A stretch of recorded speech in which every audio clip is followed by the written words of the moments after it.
Hello friends, हम पढ़ रहे हैं राजस्थान का अफवाह तंत्र।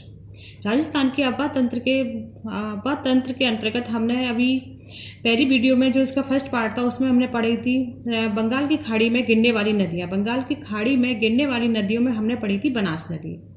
इससे पहले मैंने आपको बताया था कि राजस्थान का अफवाह तंत्र जैसे कि 3 भागों में बटा हुआ है। बंगाल की खाड़ी में गिरने वाली नदियाँ, अरब सागर में गिरने वाली नदियाँ और अंतः प्रवाह वाली नदियाँ। ठीक है, तो हमने बंगाल की खाड़ी में गिरने वाली नदियों में जो पहली नदी ली थी वो थी बनास, और आज हम दूसरी नदी के बारे में पढ़ेंगे, वो है चंबल।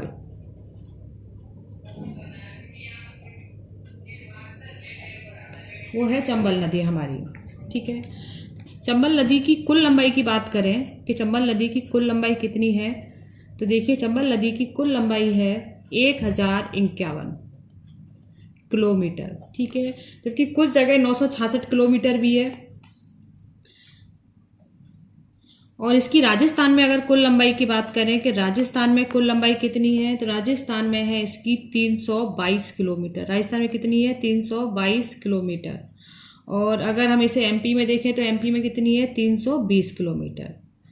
ठीक है, तो राजस्थान में चंबल नदी की कुल लंबाई कितनी है? 1051 किलोमीटर। ठीक है, राजस्थान में अंदर बात करें तो कितनी है? 322 किलोमीटर। चंबल नदी के देखें उद्गम कहाँ से होता है, इसके उद्गम के बारे में देखें तो जो चंबल नदी का उद्गम है वो जाना पाप की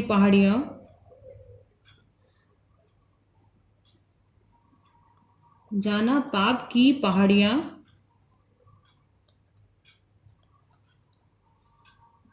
मध्य प्रदेश से होता है। कहाँ से होता है? मध्य प्रदेश से होता है। चंबल नदी का उद्गम जाना पाप की पहाड़ियां मध्य प्रदेश से होता है, और ये जाना पाप की पहाड़ियों से निकलकर ये दक्षिण से उत्तर की ओर आती है। ये नदी कैसे आती है? दक्षिण से उत्तर की ओर। ठीक है, अगर हम इसे मैप के थ्रू देखें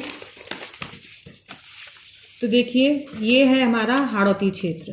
ठीक है, ये नदी हमारी इधर मध्य प्रदेश से जाना पाप की पहाड़ियों से आई है, और यहाँ ये चित्तौड़गढ़ में जो 84 गढ़ है, चित्तौड़गढ़ के अंतर्गत जो 84 गढ़ है वहाँ इसका प्रवेश होता है राजस्थान में। राजस्थान में प्रवेश कहाँ हो रहा है?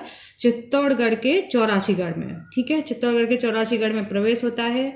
फिर 84 गढ़ से ये नदी चंबल नदी ये कोटा में आती है, और कोटा में आके चंबल नदी जी कोटा में आ रही है, और कोटा में ये बूंदी सीमा से होते हुए ये सवाई माधोपुर में आती है। सवाई माधोपुर से ये करौली में आती है, और करौली से ये धौलपुर में आती है, और धौलपुर से ये यहाँ यमुना जी आ रही हैं, ये इटावा के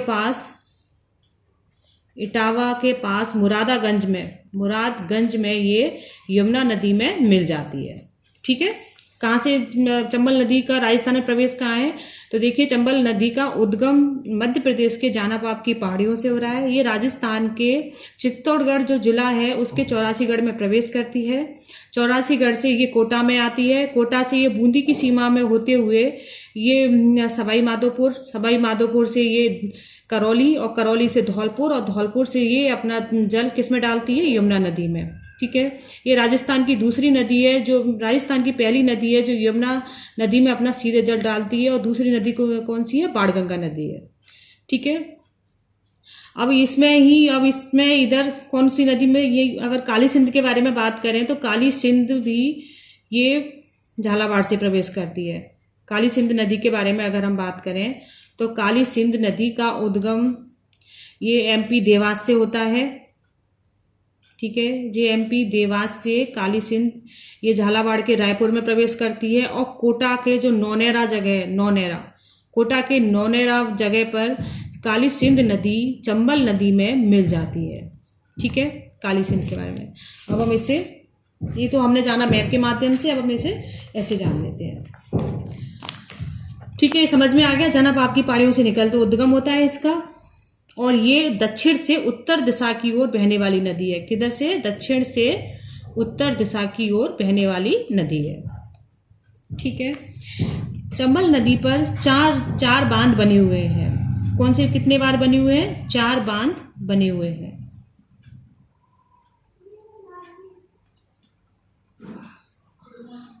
कौन कौन सी हैं? देखिए पहला है गांधी सागर बांध,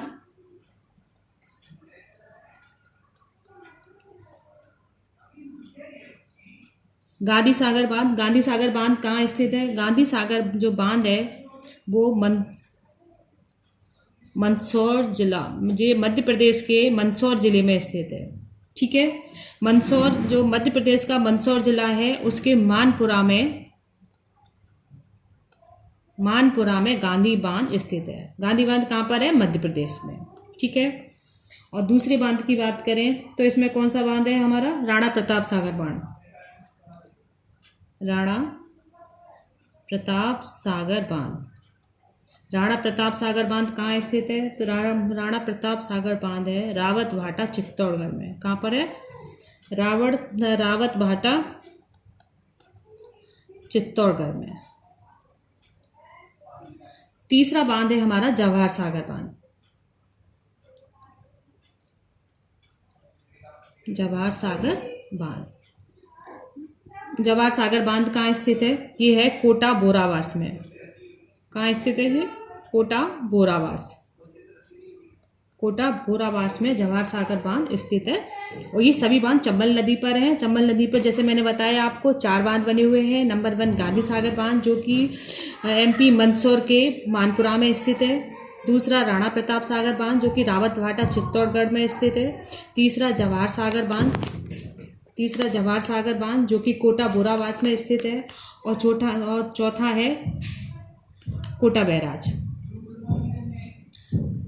है कोटा बैराज बांध। ये बहुत मोस्ट है फ्रेंड्स, इसे जरूर आप अच्छे से देख लेना। और ये कहाँ स्थित है? ये कोटा में ही है। और ये चंबल नदी पर बने हुए बांधों में सबसे अंतिम बांध यही है। अगर सबसे अंतिम बांध कौन सा है? कोटा बैराज बांध है। सबसे बड़े बांध की बात करें तो कौन सा है? गांधी सागर बांध है। इसे आप ऐसे भी याद कर सकते हो कि बापू कौन है? गांधी जी है तो बापू बड़े हैं, तो इस तरह से भी आप याद कर सकते हो। सबसे बड़ा बांध कौन सा है? गांधी सागर बांध है। ठीक है, और अंतिम बांध कौन सा है? वो है कोटा बैराज बांध। अब हम देखें कि चंबल नदी की सहायक नदियां कौन कौन सी हैं। चंबल नदी की सहायक नदियां कौन कौन सी है वो आप देखिए।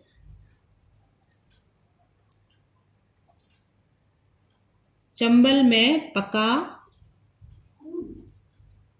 कोबाब। ठीक है, चंबल में पका कोबाब। चंबल से चंबल हो गया, मैं से हो जाएगा मेजा, पा से हो जाएगा पार्वती नदी, का से हो जाएगा काली सिंध,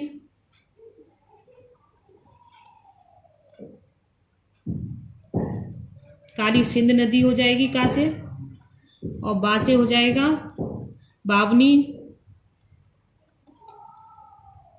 बावनी नदी, और बा से क्या हो जाएगा? बेड़च नदी। ठीक है, चंबल नदी की सहायक नदियां कौन कौन सी हो गई? चंबल में पका कोबाब, मैं से हो जाएगा मेजा नदी, पा से हो जाएगा पार्वती नदी, का से काली सिंध नदी हो गई। काली सिंध नदी जैसा कि मैंने अभी आपको बताया था, जिसका प्रवेश राजस्थान में कहाँ से होता है? झालावाड़ के रायपुर में होता है। और चंबल में कहाँ मिलती है? चंबल में काली सिंध नदी है वो मिलती है, कहाँ मिलती है? चंबल में मिलती है नौनहरा में। ठीक है, बा से हो जाएगा बावनी नदी, और बा से क्या है? बेड़च नदी। ये हो गई सहायक नदियां। अब ये चंबल नदी कौन कौन से जिलों में प्रवाहित होती है, उन जिलों के बारे में जानते हैं हम। कौन कौन से जिले में प्रवाहित होती है? तो उसकी है सचिन को कबूतर दो। क्या है उसकी ट्रिक? है सचिन को कबूतर दो, सचिन को कबूतर दो। ठीक है, ये है राजस्थान के कौन कौन से जिलों में चंबल नदी प्रवाहित होती है, उन जिलों की ट्रिक। सा से हो जाएगी सवाई माधोपुर, ची से हो जाएगा चित्तौड़गढ़, का से हो जाएगा को से हो जाएगा कोटा, बू से हो जाएगा बूंदी, और धौ से हो जाएगा धौलपुर, और इस का से हो जाएगा करौली।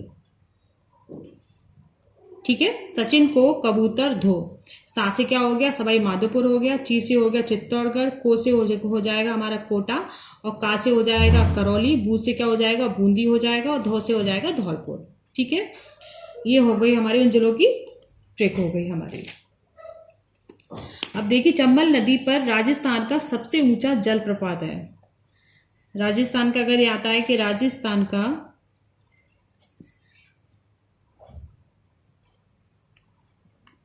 सबसे ऊंचा जलप्रपात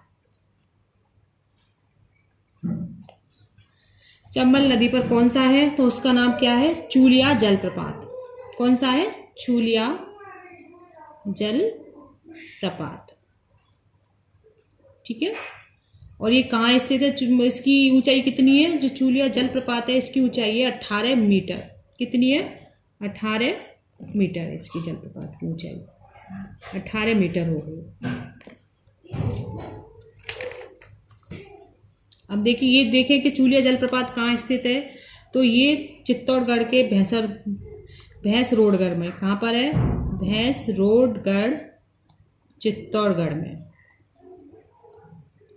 ठीक है, अब राजस्थान में हम दूसरे जलप्रपातों की बात करें तो दूसरा है हमारा, ये तो हो गया चंबल नदी पे। इसके अलावा और कौन कौन से जलप्रपात हैं जो राजस्थान के, जो कि बहुत ज़्यादा प्रसिद्ध है, जिनके बारे में बार बार पूछ लिया जाता है, मैं उनके नाम बता रही हूँ आपको। वो है भीमलत जलप्रपात। भीमलत जलप्रपात ये कहाँ स्थित है, ये है भीमलत बूंदी में। कहाँ पर स्थित है, भीमलत बूंदी में स्थित है।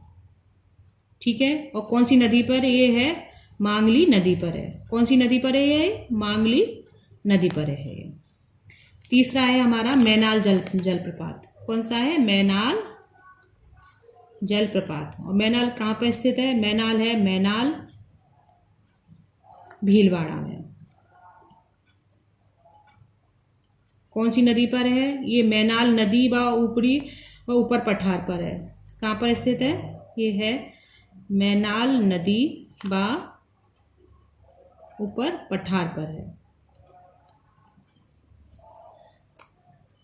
चौथा है हमारा अरना झरना का जलप्रपात। अरना झरना जलप्रपात, ये नाम बहुत मोस्ट है फ्रेंड्स, इन्हें ज़रूर देख लीजिएगा। कभी कभी सीधे उनके ऐसे आ जाते हैं कि इन्हें आप इनको मिलाइए क्रॉस वर्डिंग वाले, तो अगर आपको पता होगा तो आप इसका आंसर तुरंत कर दोगे, और बहुत ज़्यादा मोस्ट है ये है हमारा जोधपुर में। कहाँ पर है, ये हमारा जोधपुर में है। ठीक है, और पांचवा जलप्रपात है राजस्थान का दामोह। और दामोह कहाँ स्थित है, दामोह जलप्रपात है धौलपुर में। ठीक है, अगर हम एक ये और आ जाता है कि नदियों को जोड़ने से संबंधित योजना किस नाम से जानी जाती है। नदियों को जोड़ने से संबंधित योजना किस नाम से जानी जाती है, वो जाती है अमृत योजना के नाम से। किससे नाम से जानी जाती है, अमृत योजना के नाम से जानी जाती है। अमृत योजना के नाम से जानी जाती है। एक ये फ्रेंड्स ये और बहुत मोस्ट है कि कौन सा भारतीय इंजीनियर जो राजस्थान नदियों का जनक के नाम से जाना जाता है। राजस्थान नदियों के जनक किसे कहा जाता है, तो वो है मोक्षमुंडम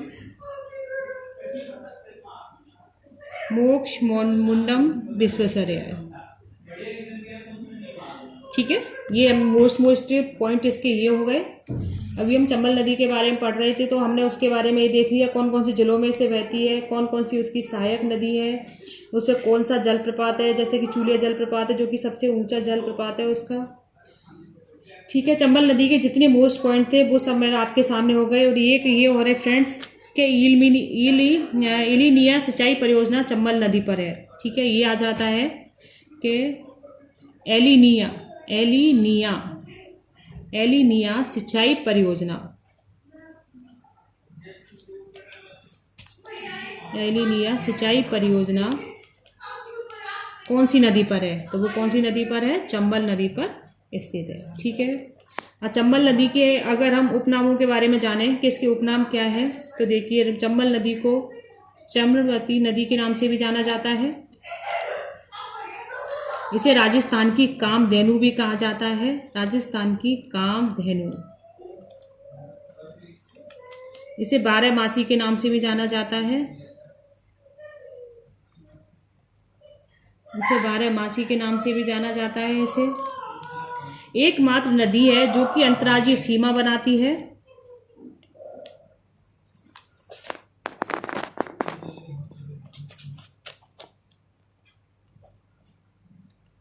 एकमात्र नदी जो कि अंतर्राज्यीय सीमा बनाती है। अभी आ जाए कि कौन सी एकमात्र नदी जो अंतर्राज्यीय सीमा बनाती है, कौन सी? चंबल है। और कौन कौन से राज्यों से सीमा बनाती है? तो ये बनाती है, देखो, यूपी, एमपी और राजस्थान। यूपी, एमपी और राजस्थान में। ठीक है। विश्व की एकमात्र नदी जिसके 100 किलोमीटर में 3 बांध बने हैं और तीनों पर जल विद्युत उत्पादन होता है, वो कौन सी नदी है? वो है हमारी चंबल नदी। ठीक है। विश्व की एकमात्र नदी है जिसके ऊपर 100 किलोमीटर में 3 बांध बने हुए हैं। कितने बांध बने हुए हैं? 3 बांध बंधे हुए हैं और तीनों पर जल विद्युत उत्पादन होता है। तीनों पर क्या होता है? जल विद्युत उत्पादन। ठीक है। राजस्थान की बहाव की दृष्टि से सबसे लंबी नदी। राजस्थान की बहाव की दृष्टि से सबसे लंबी नदी है, कौन सी है? चंबल नदी। सबसे लंबी नदी। फ्रेंड, चंबल नदी के जितने मोस्ट इंपॉर्टेंट पॉइंट थे, उससे जुड़े जो भी पॉइंट थे, वो सब मैंने इसमें शामिल किए हैं। अगर आपको मेरी वीडियो पसंद आई हो तो प्लीज़ इसे लाइक कीजिए और अपने फ्रेंड्स में ज़्यादा से ज़्यादा शेयर कीजिए और मेरे चैनल को और वीडियो देखने के लिए मेरे चैनल को सब्सक्राइब जरूर कीजिए। धन्यवाद।